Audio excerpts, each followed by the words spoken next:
Vamos a continuar con la serie de videos que están relacionados con el teorema de Bayes y el análisis de las pruebas de diagnóstico. Este sería el quinto y último video al respecto del tema. El día de hoy vamos a tocar el tema de realizar decisiones clínicas sobre el paciente una vez que contamos con los resultados de pruebas de laboratorio. El objetivo va a ser ver algunas cuestiones técnicas, pero sobre todo hacer algunos ejemplos con herramientas que nos van a facilitar implementar el teorema de Bayes en el manejo de los pacientes. Hay que aclarar que lo que vamos a ver el día de hoy son los conceptos técnicos de algunas partes del proceso del diagnóstico y que esto no va a estar totalmente relacionado o desligado de los conceptos éticos. Es decir, hay que tomar en cuenta que todo acto médico debe estar regido por los principios fundamentales de la ética, pasando por el principio de primero no dañar, la justicia, la equidad, la confidencialidad y la autonomía, porque todo eso influye en la relación médico-paciente y en el proceso de la toma de una decisión que puede tener un efecto sobre la salud del paciente de manera muy importante. Entonces, para empezar, pues bueno, hemos visto en los videos anteriores que el cálculo o los cálculos que se requieren para utilizar el teorema de Bayes,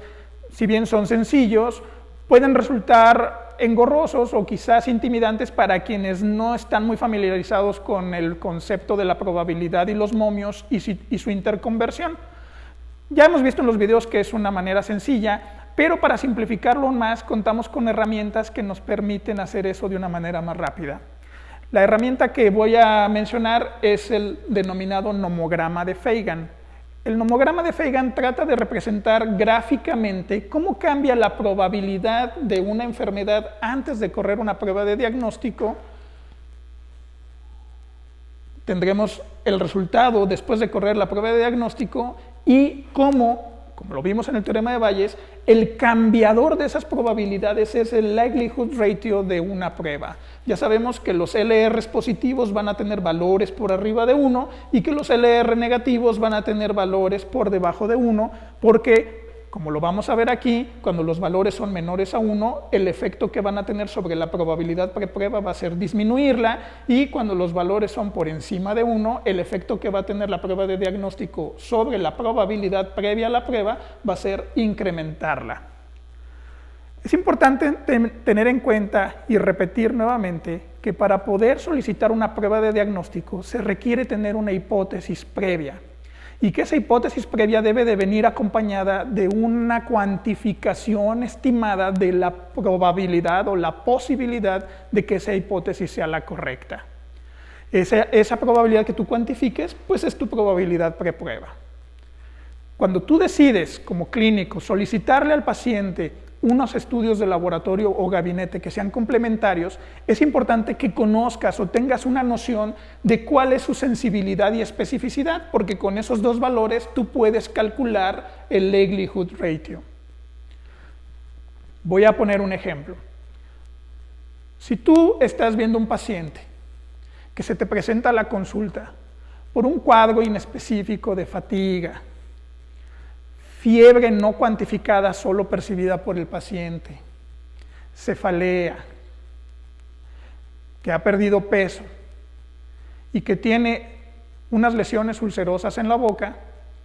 tú puedes considerar la posibilidad de que tenga un diagnóstico de una enfermedad infecciosa, como puede ser una infección por el virus de la inmunodeficiencia humana, y tú puedes decir, bueno, la posibilidad de que el diagnóstico sea VIH, la voy a situar en una probabilidad del 10%. Si le solicito al paciente una prueba de detección de anticuerpos cuya sensibilidad sea del 97% y su especificidad sea del 99%, con la fórmula del likelihood ratio yo sabría que el LR de esa prueba es del 97%. Entonces, del 10%, con la prueba positiva, con un LR de 97%, ¿a qué probabilidad me va a llevar? Entonces, vamos a utilizar la herramienta para ver cómo gráficamente nos va a cambiar. De 10 pasando al 97, que lo voy a estimar por aquí, veremos que nos lleva una probabilidad superior al 90%, perdón. ¿Sí? Entonces, una prueba de esa naturaleza nos cambia radicalmente el panorama clínico del paciente, porque cuando yo sospecho que tenga VIH y lo cuantifico en un 10%, una prueba positiva con un LR de esa magnitud me va a llevar esa probabilidad hasta encima de un 90%. Yo con ese resultado yo ya podré tomar una decisión respecto del paciente. Y para eso pues me voy a guiar en otra herramienta gráfica que es la barra de toma de decisiones. Cuando evalúe al paciente, la probabilidad estaba situada entre el 0 y 20%. ¿Sí? Mi sospecha es relativamente baja y yo con ese 10% de probabilidad de sospecha de VIH no le voy a iniciar una terapia con antirretrovirales o no lo voy a enviar con el infectólogo para que lo evalúe. Necesito darle un mayor soporte a mi sospecha clínica, lo cual hice con la prueba de anticuerpos para VIH que sale positiva. Con el nomograma de Fagan veo que de 10% me manda al 90%. Es decir, la barra de toma de decisiones está dividida en distintas zonas, de una zona en donde yo tenía incluso la certeza de que no había que tratarlo, el cambio de la probabilidad por el estudio de diagnóstico me lleva a una zona en donde tengo ahora sí la certeza de que ya hay que tratarlo y al paciente hay que considerarlo en ese momento como un paciente infectado por virus de la inmunodeficiencia humana y tomar en consideración otras características clínicas del paciente para poder definir si se encuentra con un síndrome de inmunodeficiencia adquirida. Entonces, esta herramienta gráfica, que es la barra de toma de decisiones, tiene su propia anatomía, como lo vimos ahorita en el ejemplo. Está dividida, quiero decir que arbitrariamente, hay distintas maneras de acomodar esta barra según ustedes lo ubiquen en la literatura, pero en términos generales, creo que la manera más explicativa de mostrarles cómo está aquí. La barra está dividida en 3 zonas, donde está graficado el porcentaje de probabilidad del diagnóstico del paciente, y te dice que cuando tú estás en una probabilidad entre el 0 y 20%, lo mejor es no tratar, no hagas una intervención clínica en el paciente porque puede ser innecesario e incluso puede ser dañino para él. Cuando la barra de toma de decisiones te ubica en una probabilidad que está entre el 20 y el 80%, la recomendación va a ser que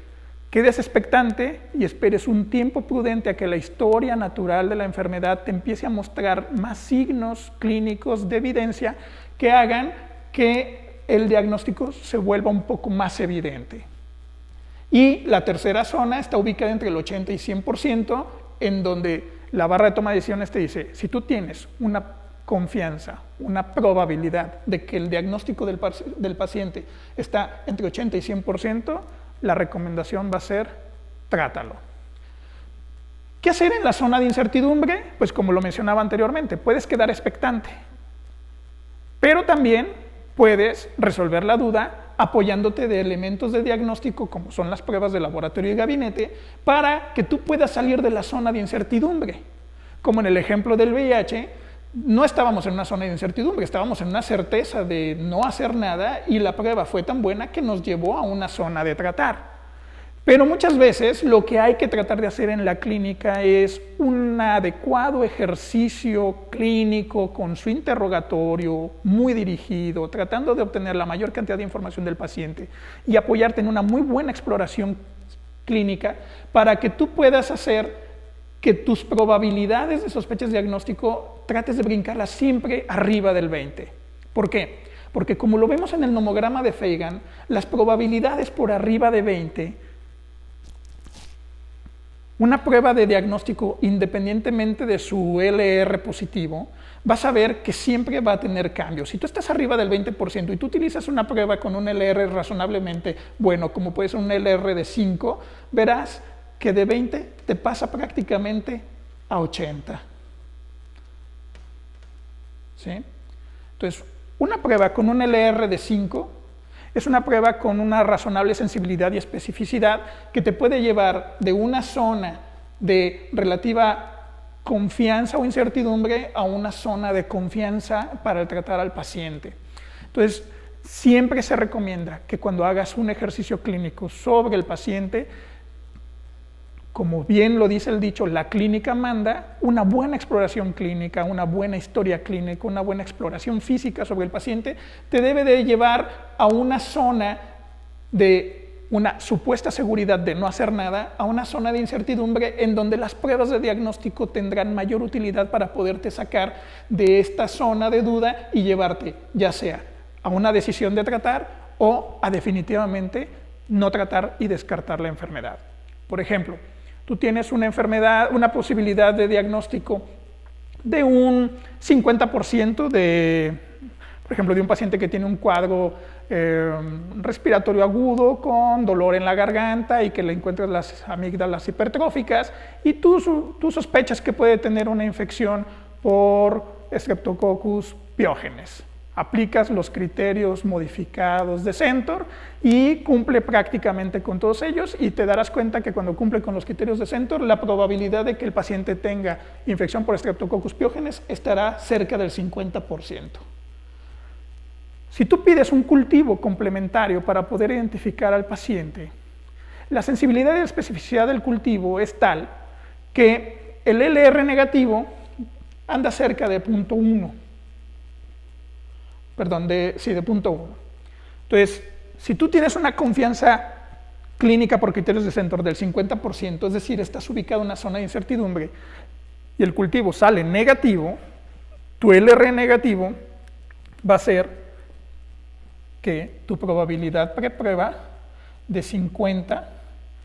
baje a 2%, 5%, es decir, de aquí te manda una zona de certeza de no hacer tratamiento para el paciente. Es decir, cumplió con criterios de Centor,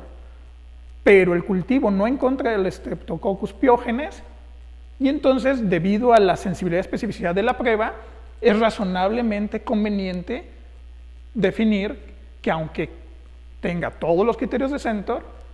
el paciente no tiene una faringoamigdalitis estreptocóxica. ¿Sí? Podemos poner muchos más ejemplos, pero creo que con estos queda claro cómo puedes pasar de una zona de certidumbre de no diagnóstico a una zona de certidumbre diagnóstica, como en el ejemplo del VIH positivo, o de una zona de incertidumbre diagnóstica, como en el ejemplo de un paciente que tiene una faringoamigdalitis que pudiera ser estreptocóxica y que el cultivo, al salir negativo, te disminuye mucho la probabilidad y eso hace que evites darle, por ejemplo, antibiótico-terapia innecesaria al paciente. ¿Sí? También hay situaciones en donde incluso una buena exploración física, una muy buena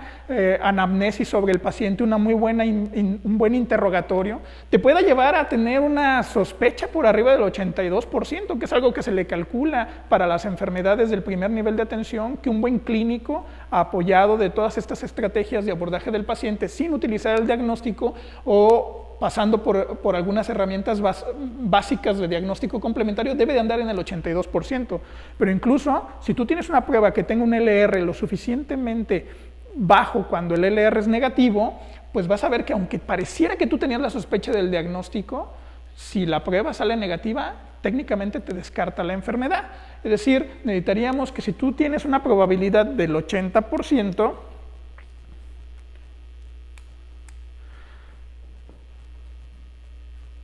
de un LR bajo, de